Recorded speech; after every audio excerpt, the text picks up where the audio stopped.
Bismillahirrahmanirrahim. Assalamualaikum warahmatullahi wabarakatuh. Perkenalkan, nama saya Budianto, NIM 2402 0102 045.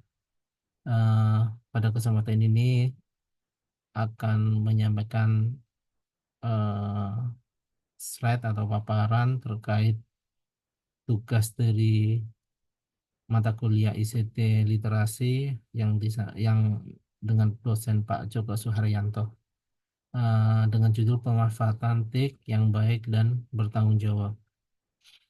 Eh, kita mulai dengan pengertian dari TIK sendiri, atau TIK singkatan dari Teknologi Informasi dan Komunikasi, merupakan gabungan dari teknologi informasi dan teknologi komunikasi.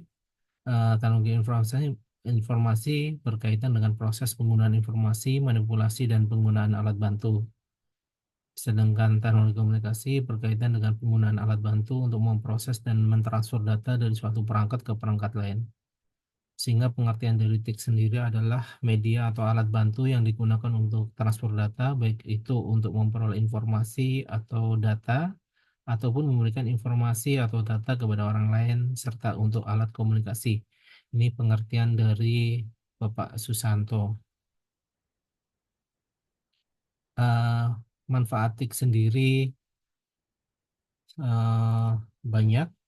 Eh, di antaranya adalah memudahkan mencari atau mengakses informasi, memudahkan berkomunikasi, memudahkan pekerjaan, lebih efisien, kemudahan bertransaksi, menghemat biaya, meningkatkan produktivitas pekerjaan, dan banyak manfaat dari TIK untuk dunia pendidikan. Eh,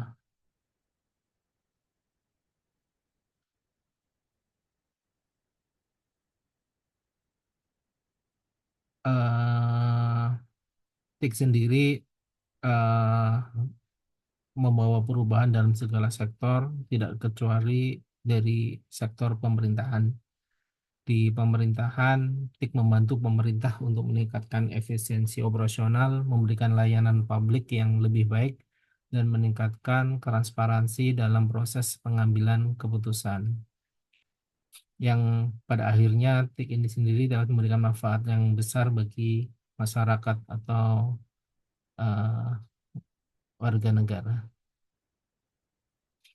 Contoh nyata pemanfaatan TIK di dunia pemerintahan diantaranya adalah di Direktorat Jenderal Pajak Kementerian Keuangan, terkait dengan perubahan dalam pelaporan SPT tahunan, baik untuk wajib pajak orang pribadi maupun wajib pajak badan.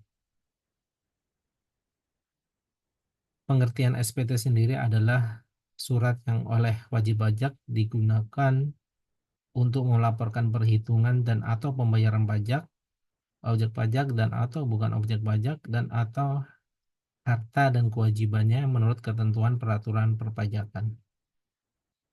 Jenis-jenis SPT tahunan diantaranya adalah ada SPT tahunan orang pribadi dan SPT badan. Untuk SPT orang pribadi terdiri dari tiga jenis SPT tahunan.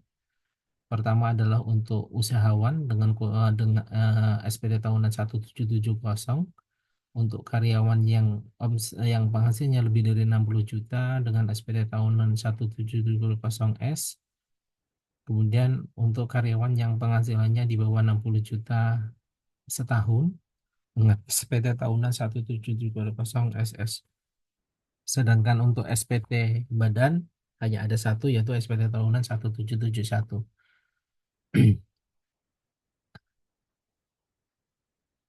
Terkait pelaporan SPT tahunan dari masa ke masa, eh, di awal di awal-awal pelaporan SPT tahunan dilakukan secara manual, datang langsung ke KPP atau dapat disampaikan melalui pos. Proses pelaporan ini dilakukan dengan datang ke KPP, di mana biasa membutuhkan waktu untuk antrian, membutuhkan biaya untuk sampai ke KPP, atau melalui pos yang berbayar. Kedua, pelaporan bisa dilakukan pada tahap berikutnya. Pelaporan bisa dilakukan secara elektronik melalui aplikasi ISPT dan e-form,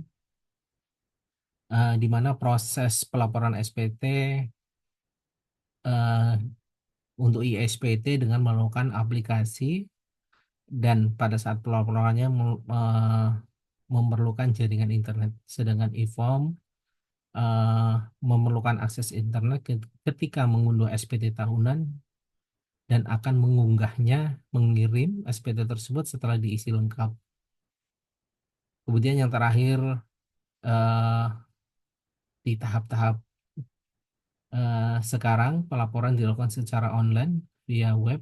Proses pelaporan SPT tahunan dengan mengisi formulir SPT dilakukan secara online. Artinya harus selalu terkoneksi ke internet selama pengisian data hingga siap disubmit pada portal DJP. Untuk keamanan pelaporan secara online, bahwa dari sisi keamanan penyampaian pelaporan secara online dianggap aman, lebih aman. Salah satu alasannya karena sistem pajak online didukung oleh adanya EFIN atau Electronic Filing Identification Number. Dengan EFIN ini, transaksi perpajakan secara online, baik itu yang dilakukan melalui situs DJP maupun pihak ketiga atau ASP perpajakan akan terenkripsi aman dan rahasia. Sistem perpajakan online juga membebaskan wajib pajak dari keharusan menyantumkan tanda tangan. Dan sebagai gantinya, DJP atau ASP perpajakan mengirimkan kode verifikasi yang harus dimasukkan oleh wajib pajak ketika akan melakukan transaksi, baik itu melaporkan pajak secara online maupun bayar pajak secara online. Hal ini juga dinilai jauh lebih aman karena kode verifikasi ini tidak dapat dipalsukan. Untuk keunggulan pelaporan secara online, bahwa sebagai masyarakat atau wajib pajak yang selalu terhubung dengan arus teknologi menjadi hal yang mudah bagi wajib pajak untuk memanfaatkan fasilitas yang diberikan pemerintah ini untuk memperlancar pemenuhan kewajiban perpajakan. Di antaranya adalah pelaporan SPT bisa kapanpun dan dimanapun, kemudian kemudahan dalam menggunakan aplikasi, tidak perlu install aplikasi atau program apapun, pengawasan dan pengecekannya mudah, tidak perlu pengeluaran ekstra, dan semuanya gratis. Demikian materi singkat terkait manfaat TIK khususnya dari perubahan sistem pelaporan SPT tahunan bagi wajib pajak atau masyarakat yang baik dan bertanggung jawab. Sekian, terima kasih. Assalamualaikum warahmatullahi wabarakatuh.